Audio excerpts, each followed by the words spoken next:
You know what's funny?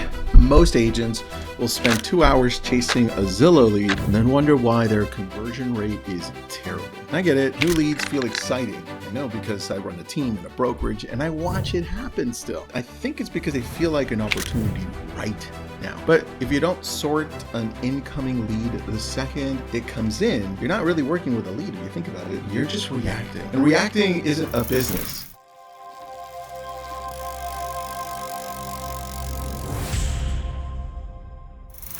I'm Tristan Ahumada. This is your daily real estate. It's a podcast. It's a show. It's going on now for 2.5 years. Pretty crazy. I run Lab Code Agents, built that about 12 years ago, and now I have a brokerage, national, Y-Real team. Anyway, let's get into this one. The last episode, we talked about your existing database, your homeowners, your buyers, how to break that down so it actually makes sense. If you haven't heard that one, go back just one episode and listen to that one. Today, we're talking about the front end, which means the leads that are coming in right now, the new ones. The sorting principle is pretty much the same, but the urgency is completely different. The research on this has been pretty consistent for years. If you don't make contact within the first few minutes, your chances of ever reaching that person drop dramatically. Specific stat on lead response times, well, it decays. Commonly cited at 5 minutes as a window, goes down from there. But if you don't reach out to them while they're still doing whatever they're doing, whether it's they're reaching out from your open house sign or your for listed sign or for sale or an online lead, speed matters. But speed without sorting is just chaos with momentum. And those two don't always mix. Here's how I want you to think about it, specifically with incoming leads. You've got a few main sources: online leads, sign calls, open house lead, and let's just say referrals or walk-ins. Those are your 4 main buckets. And every single lead that comes in belongs in one of them before anything else happens. You can create your own buckets. I'm just simply saying, hey, let's start with these as incoming leads. Why does the source matter? Because the source tells you where that person is mentally. An online lead who filled out a form on Zillow at 11 p.m. is in a completely different headspace than someone who walked into your open house, stood in the kitchen for 20 minutes, and asked you about the school district. Same city, same price point, completely different conversation.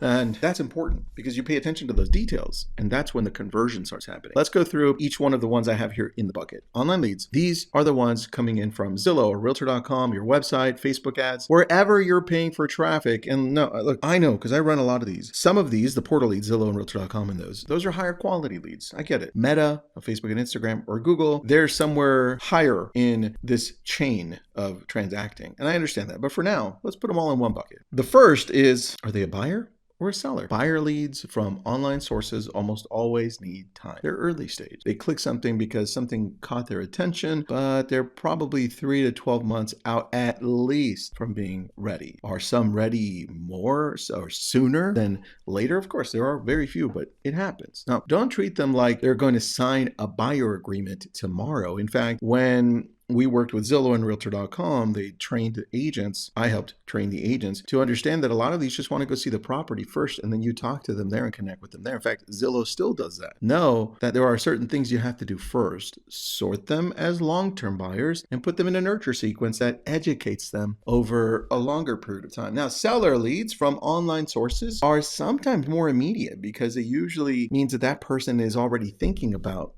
a specific number. They're like, hey, you know what? I'm going to go check to see if that number that pops onto that site is similar to the one I have in mind. Now, those get a different follow-up, a faster one with a value piece attached. Sign calls are different too. When someone calls off of a sign, they're in the neighborhood and they drove by, of course, because they're calling from my sign. And that's why we like to track all of them differently. But something pulled them. They picked up the phone, whether it was to scan the QR code or to text me. That's a warmer signal. So you sort these as active buyers, meaning they're in the market now or very close to it. Your response time here needs to be fast, and your first conversation needs to be about that specific property and what else you've got nearby. Or, depending on where the conversation goes, or more about what they're actually looking for, because it's all about them. It's not about you. It's not about, are they pre-approved? Are they currently working with another agent? How soon are they looking to buy? It's none of that. Just give them all the information they want. Have questions lead up to more information that's good for them. This is where I see agents waste the most opportunity. You get 40 people through an open house and you collect names and phone numbers, and then you send everyone the same "thanks for stopping by" email. And that's not sorting. That's almost like junk.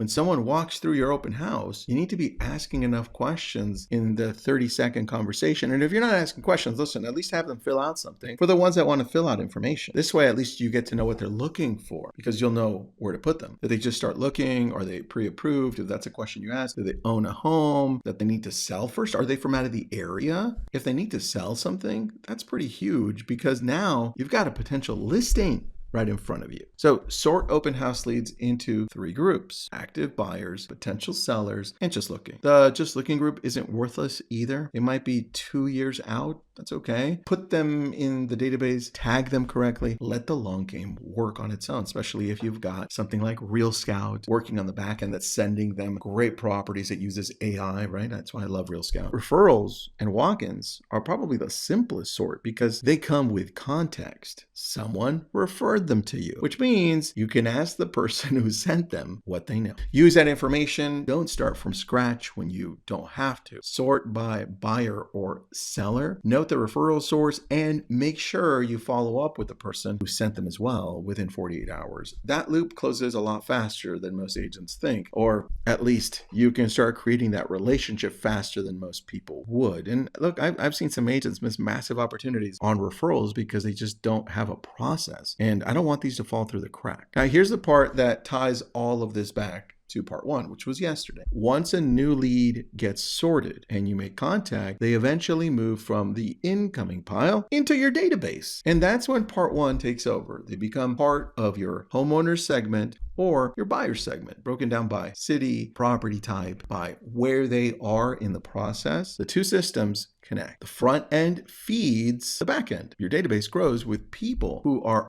already sorted, already tagged, already in the right conversation. Most agents I talk to have 2 problems. They either ignore their database because it feels overwhelming, which we covered the last episode, or they treat every new lead the same way, which makes all of it feel like a grind. Sorting fixes both. It turns a pile of names into a pipeline with actual structure. So today, pull up people you've got in your database, look at your tracking, see if you do have the right tags in place. If you're not tracking them at all, start with a simple note in your phone. Every lead that comes in this week, write down the source and write down buyer or seller. Do that for 7 days. I know you'll start seeing patterns you didn't know were actually there. Now, if this connected with you, please share it with someone who's been saying their lead follow-up is a mess. And if you want the full system, the scripts, the CRM setup, all of it, come find us at abrillianttribe.com. We do this work together.